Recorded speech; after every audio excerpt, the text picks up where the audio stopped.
देखो 3.5 का पहला सवाल है ना। निम्न रैखिक समीकरणों के युग्मों में से किसका एक अद्वितीय हल है, किसका कोई हल नहीं है, या किसके अपरिमित रूप से अनेक हल है। अद्वितीय हल की स्थिति में उसे ब्रजगुणन विधि से ज्ञात कीजिए। ठीक है, याद है। तो पहला सवाल है, पहला सवाल में क्या लिखा है, x - 3y - 3 बराबर 0, 3x - 9y - 2 बराबर 0। इसको हम ऐसे भी लिख सकते हैं, a1 बटा a2 बराबर b1 बटा b2 बराबर c1 बटा c2। ठीक है। तो इसके पीछे एक छुपा रहता है। अगर कोई भी अंक नहीं अगर दिखाए तो उसका मतलब हुआ एक छुपा है। तो 1 बटा कितना हो जाएगा, 3। a1 बटा a2 बराबर कितना हुआ, हो गया। फिर b1 बटा b2 बराबर b का मान कितना है, -3, और b2 का मान कितना है, -9। तो माइनस माइनस कट गया तो 3 × 3 3 दूनी 3 तिया 9, 3 तिया 9। तो कितना हो गया, b1 का मान 1 हो गया, 1 बटा 3 हो गया। ठीक है। इसी तरह c1 बटा c2। ठीक है, c1 बटा c2 का कितना मान है, देखो यहाँ पर c इसको मानेंगे c1 c2 इसको, तो कितना हो जाएगा, -3/-2। ठीक है। तो माइनस माइनस कट गया तो बचा कितना, 3 बटा 2। ठीक है। तो इसी तरह a1 बटा a2, a1 बटा a2 कितना हो गया, 1 बटा 3। ठीक है, कॉमा b1 b2 बराबर कितना हो गया, 1 बटा 3, कॉमा c1 c2 बराबर कितना हो गया, 3 बटा 2। तो इसमें ये और ये दोनों बराबर है, ये बराबर नहीं है। ठीक है। तो इसका क्या मतलब हुआ, यानी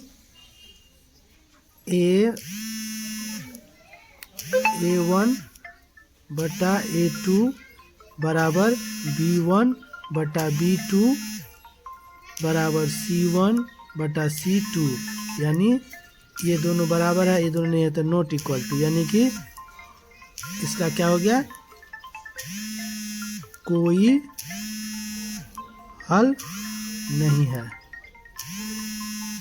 अगर यहाँ भी 1 बटा 2 आता, यहाँ भी 1 बटा 3 आया, उसी तरह यहाँ भी 1 बटा 3 आता, तो इसका सब हल अद्वितीय हल है, इसी तरह होगा। ठीक है। और दूसरा में क्या दिया है, दूसरा देखो यहाँ पर, दूसरा में दिया है 2x + y बराबर 5। ठीक है।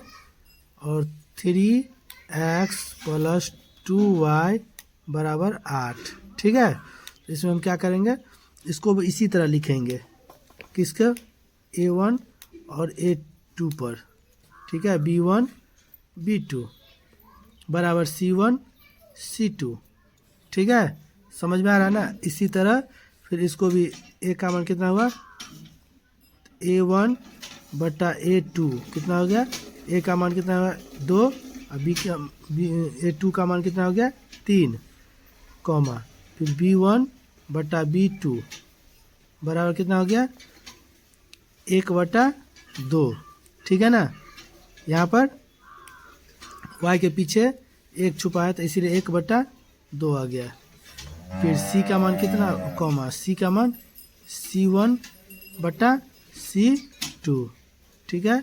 तो बराबर कितना होगा, 5 बटा 8। ठीक है। तो इसमें कोई मिल रहा है, नहीं मिल रहा है, तो इसको ब्रजगुणन विधि से हम बनाएंगे। यहाँ पर क्या है, a1 बटा a2 बराबर 2 बटा 3, कॉमा b1 b2 बराबर 1 बटा 2, कॉमा c1 C2 बराबर कितना 5/8। ठीक है, यहाँ तो हो गया। अब वर्गगुणन विधि से बनाएंगे तो इसी तरह बताया था ना, इसको करेंगे क्या, ऐसे क्रॉस लिखेंगे, यहाँ पे x हुआ, फिर ऐसे क्रॉस करेंगे, यहाँ पे y हुआ, और ऐसे क्रॉस करेंगे तो यहाँ पे 1 हुआ। ठीक है, तो यहाँ पे क्या लिखना है, b का मान, तो 1/2। यहाँ पे क्या किसका मान लिखना है, c का, तो 5/8। यहाँ पे किसका मान लिखना है, a का, 2/3। यहाँ पे किसका मान लिखना है फिर b का, तो 1/2।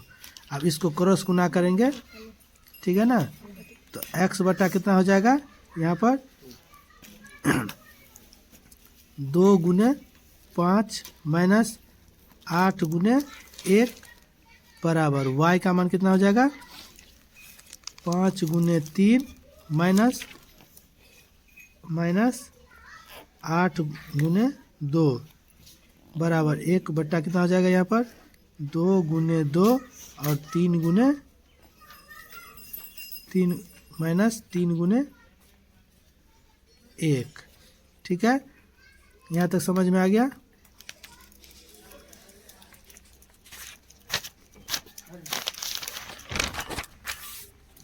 ठीक है,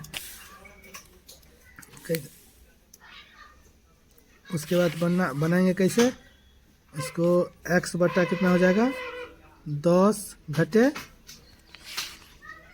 8 बराबर y का कितना हो जाएगा, y का कितना हो जाएगा, 5 या 15 घटे 16, 5 या 15 घटे 16 बराबर 1 बटा कितना हो जाएगा, यहाँ पर 4 × 4 घटे 3। ठीक है, तो x का मान कितना आ गया, यहाँ पर घट के 2 बराबर y का मान कितना आ गया, यहाँ घट के -1 बराबर इसका मान कितना आ गया, 1। अब हम कोना कोनी गुना करेंगे, जैसे x बटा 2 बराबर 1/2, सॉरी 1, तो कोना कोनी गुना करेंगे तो क्या हो जाएगा, यहाँ पर x बराबर 2 को गुना करेंगे 2, यानी कि x का मान कितना आ गया, 2। इसी तरह y बटा -1 बराबर 1/1। ठीक है, तो इसको क्या करेंगे, हम कोना कोनी गुना करेंगे तो क्या हो जाएगा, y × 1 बराबर 1 × -1, तो कितना हो जाएगा, y बराबर कितना, गुना करके 1। तो इसी तरह x का मान कितना हो गया, 2, और y का मान कितना हो गया, -1। यही आंसर होगा। ठीक है।